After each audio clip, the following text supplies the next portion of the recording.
안녕하세요. 오인봉과학입니다. 1992년 9월 사이언스지에 지금으로부터 약 2500에서 3000만 년 전에 살았던 흰 개미의 미토콘드리아 DNA를 발견했던 재미있는 기사와 함께 또 다시 2017년에는 거의 1억 년 전인 약 9900만 년 전, 즉 백악기 시대 호박 속에서 정확히는 나무 진이겠죠.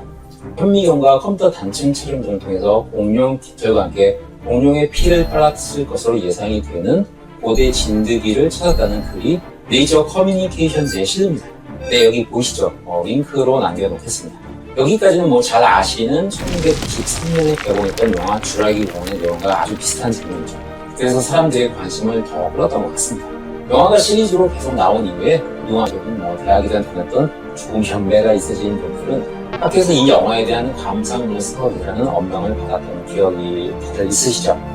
저 같은 경우에는 전공 필수 과목 교수님들은 아무 말씀이 없으셨는데 외부에서 들어오신 시당 강사분들이 이 영화를 과학적으로 분석해서 제출하라는 그런 과제를 참 많이 듣던 기억이 있습니다. 그래서 저는 장편 SF 대하 소설을 써서 냈긴 했지만 아무튼 공룡의 DNA를 분석하는 게 가능할까요? 그리고 그 한계는 어디까지인지 이런 주제를 가지고 영상을 한번 만들어 봤습니다. 먼 과거의 생물은 암석이나 광물 또는 보석 형태의 화석을 통해서 그들의 존재를 현재 알립니다. 나무에 상처가 생기면 상처 부위 보호를 위해 특별한 수액을 만들어내는데요. 이 수액이 땅속에서 수백만 년 이상 높은 압력과 온도를 버티면 우리가 가끔 과학 잡지에서 보는 호박이라는 물질이 됩니다. 운 좋게 그 속에 당시 곤충이 들어있다면 잡지 일면을 장식하겠죠. 2000년대 직전까지 많은 과학자들이 영화박 현실에서 호박 속의 곤충 DNA를 찾으려 노력했었습니다.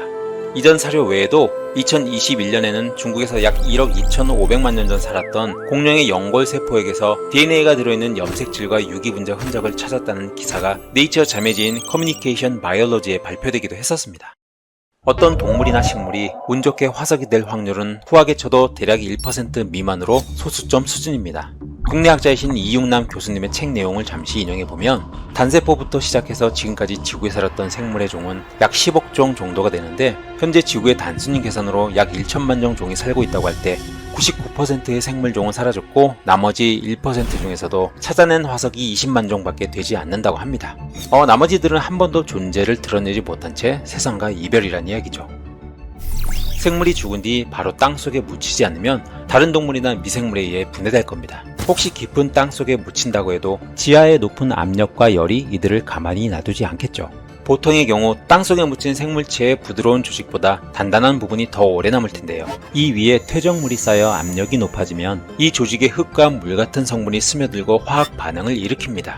그럼 결국 색이나 성질이 변하며 흔적 화석이나 최화석 또는 분자 화석 등 우리가 보통 화석이라 부르는 물질이 됩니다.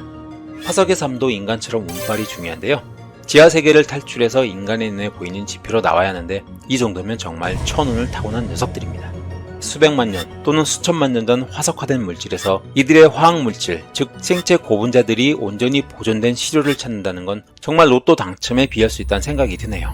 오스트레일리아의 한 연구팀이 2012년 발표한 내용에 따르면 보통 DNA 반감기는 약 521년 정도로 운이 좋다고 해도 멸종된 생물의 DNA를 추출하는 한계점을 약 100만 년 정도로 보고 있었습니다. 그런데 스웨덴의 한 연구팀이 최장 약 165만 년 전 시베리아에서 살았던 매머드의 체화석에서 DNA를 추출해 일부 해독까지 했다는 내용을 2020년 과학잡지 네이처지에 발표합니다. 이전 기록은 약 78에서 56만 년 전 살았던 말의 기록으로 이런 소식은 특정 조건에서 DNA의 안정성을 잘 보여주는 예이기도 합니다. 여기서 몇 가지를 추측할 수 있는데요. 즉 오래된 화석에서 온전한 DNA를 찾아내는 게 상당히 어려운 일이라는 것과 역으로 분자 간 전기력에 의해 상보적으로 고정된 DNA라는 생체 분자는 완전하게 분해되어 사라지는데 생각보다 꽤 오랜 시간이 걸려서 이들이 모두 끊어지는데 이론적으로는 약 150만 년 이상이 걸린다는 사실입니다. 물론 이런 경우는 외부와 철저히 단절된다든지 하는 매우 특별한 조건인 경우로 DNA도 생체 고분자인 화학물질인 만큼 습도나 열의 영향을 많이 받습니다. 그래서 생명체가 죽고 난 뒤 세포액이 몇 시간 이내 빠르게 분해를 시작하는 보통의 경우와는 좀 구분을 해야 되겠죠. 우리 인간이 태어나서 한 평생을 살다가 생을 마감하면 자연으로 돌아가는 것처럼 DNA도 시간이 갈수록 조각나고 짧아지면서 이 세상에서 사라지는 게 자연스러운 자연의 법칙입니다. 그런데 가끔 상상 속의 시간인 1억 년 전에 살았던 공룡의 뼈에서 DNA를 추출했다는 기사가 나오면 우리 머릿속에서는 빅뱅이 일어난단 말이죠. 보통 DNA가 의미 있는 정보를 가지려면 최소 30 베이스 페어 이상은 돼야 되는데 오래된 샘플에서는 DNA가 전부 조각나고 단편화됐을 확률이 매우 높습니다. 쉽게 말해서 끊어진 핵산 하나로는 이것으로부터 나오는 아미노산에 대한 정보를 얻을 수 없고요. 이 문제는 다시 단백질에 대한 정보를 얻을 수 없는 악순환에 빠지게 되는 거죠. 즉 짧게 잘리지 않은 온전한 DNA를 얻어야 최종 단백질에 대한 정보인 근육이나 피부, 혈액 등 구조나 기능에 대한 것을 알 수 있기 때문에 단순히 DNA의 흔적을 찾은 것만으로는 의미 있는 정보를 얻을 수 없습니다. 그리고 더 심각한 것은 시료의 오염인데요. 우리가 살고 있는 모든 곳에 DNA 부시러기가 존재한다는 사실을 아는 사람은 많지 않은 것 같습니다. 이 말은 지금 우리 주변에 있는 DNA와 새롭게 발견된 고대 DNA가 언제든지 뒤섞일 수 있다는 말입니다. 혹시라도 운 좋게 하나의 작은 뼈에서 긴 DNA 조각을 넣는다면 이것을 세상에 알려진 다른 DNA와 비교하면서 정보를 얻어가야 합니다. 그런데 여기에 당시 박테리아 같은 분해자들이나 또는 사람의 다양한 DNA가 끼어든다면 데이터로서는 크게 의미가 없어지겠죠. 그래서 아주 오래된 공룡이나 고생물의 경우는 뼈의 칼슘과 미네랄 등이 녹아서 뭉친 콜라겐 같은 단백질 덩어리의 질량 분석을 통해 아미노산 서열을 알아내는 연구가 계속 시도 중입니다. 단백질 질량 분석이란 요즘 생명과학 분야에서 비중이 높아지고 있는 연구 분야인데요. 한마디로 단백질의 무게를 측정해서 그 구조나 고유의 특성을 알아내는 방식입니다. 최근에는 암이나 다양한 난치병의 원인을 밝히는 의료 분야에 주로 도입되고 있지만 고생물학이나 고인류에서도 이 방법을 도입하고 있는 추세 같습니다. 적절한 설명이 될지 모르겠지만 쉽게 설명해보면 세포나 조직에서 물리적 또는 화학적 방법을 통해 단백질을 추출한 뒤에 이것을 질량 분석기에서 분석이 가능하도록 소화효소를 사용해서 작은 단위인 펩타이드로 조각을 냅니다. 그리고 이것을 질량 분석기에 넣어서 작은 단위인 펩타이드의 질량을 측정하고 이를 통해서 단백질의 종류와 구조를 알아내는 일종의 퍼즐 맞추기 같은 그런 첨단 방식인 거죠.